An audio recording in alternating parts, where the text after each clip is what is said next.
Hey, hey, hey, everyone. Dr. Demetria Lambert here for the I Am Institute.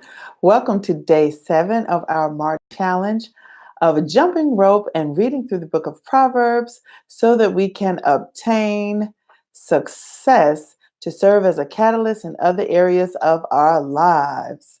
So I hope that you have gotten in your rope jumping for today. And if you have not, the day is not over. There is plenty of time left. So let's get on it. If you would still like to join the March Challenge, you would need to like and follow the I Am Institute on Facebook, Instagram, and Twitter, as well as subscribe to our YouTube channel on not March 30th, on April 1st or 2nd. I will review participation. You must either view live or watch the playback of our videos and interact, comment, and give us your opinions, maybe your thoughts on your readings of the book of Proverbs or any challenges that you've had jumping rope. So you have to interact with the videos. And at the end of the challenge, whoever has had the most participation and interaction will win a gift card to True Food Kitchen or a Visa gift card of equivalent value. So I hope that you continue to participate. And I'm proud of you so far for continuing in this challenge. So let's hop right into it. Chapter 7 is a juicy one for the book of Proverbs, and the whole chapter talks about the wiles of a harlot. So there's this young guy. He's young, he's naive, he hasn't listened to the words of his father, and he's out at night, and this woman, this harlot, comes and entices him, and she pulls him into her lair, and she seduces him. And the chapter essentially talks about how, if you fall for this, this will be the ruin of you. Verse 4 says, "Say unto wisdom, thou art my sister, and call understanding thy kinswoman," which means, you need to become well acquainted, as well as you are acquainted with your sister or some other relative, with wisdom, so that you don't fall into these traps. You need to become well acquainted with wisdom so that you will know when you are being enticed or fooled, or if you're being played, or if game is being ran on you, so that you will know and be able to resist. And so this is our fourth warning, essentially, in the book of Proverbs against immorality, and it consumes this entire chapter. And the victim in this case is a young man, and he's naive and untaught in moral discipline. And so he's at the wrong place at the wrong time. And the description of the harlot is vivid. It says that she has the attire of a harlot, which gives away her intentions. You already know what she's up to, but yet and still, this young man falls into her trap. Her character is loud and stubborn, it says in verse 12, and her movements are all about town. So she's known about town as being this loose woman, and she uses her shock treatment and tells them that this is the ideal time and the ideal place because it's a holiday. People are busy doing other things. She has a luxurious bedroom, and her husband is out of town. And there's nothing to fear. So finally, it says that the one who yields to such temptation is as an ox being led to slaughter. So, surely this is the end of you. And since the father, of course, there's a father throughout the chapter so far, speaking to his son about wisdom and how to do the right things and make the right decisions.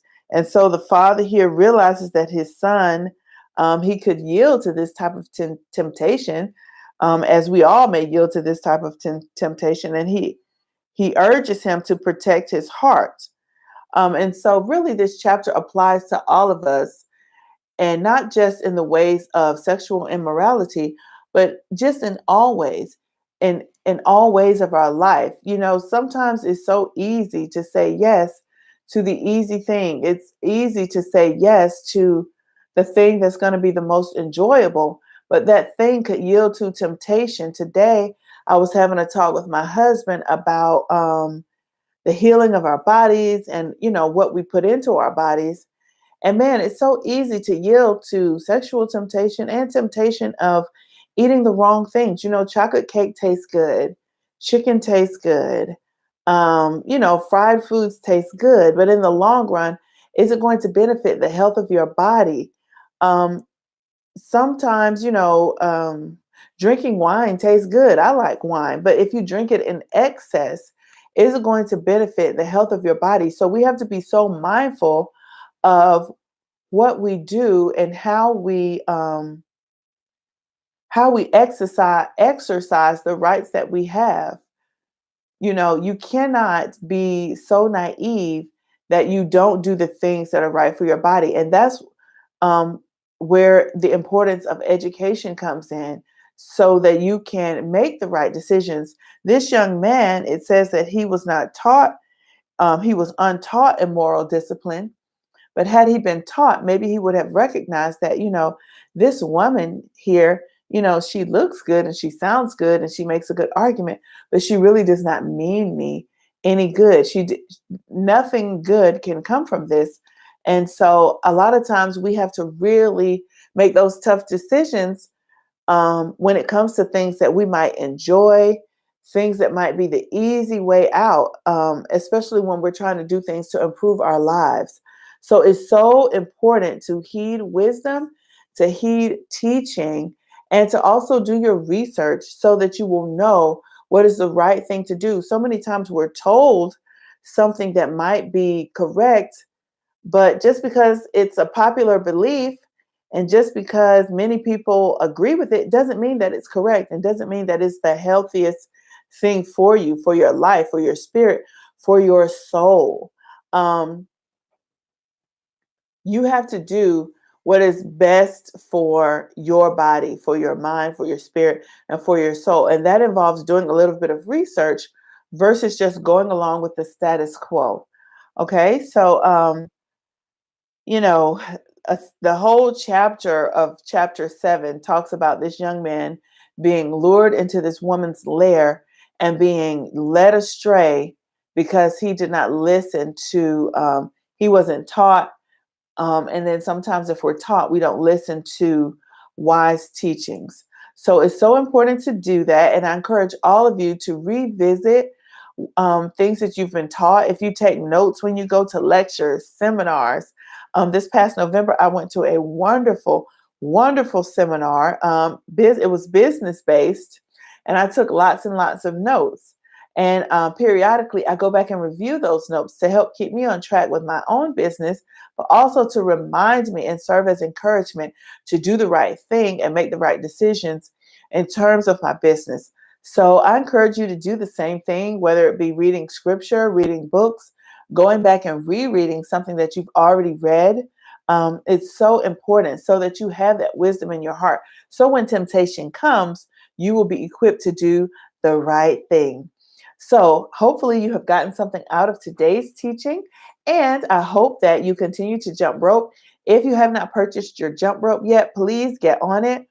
Today is day 7. You still have an opportunity to win because this past weekend, well, since I have changed the times that I am going live, people are coming back on the playback and watching. However, the participation hasn't been as much.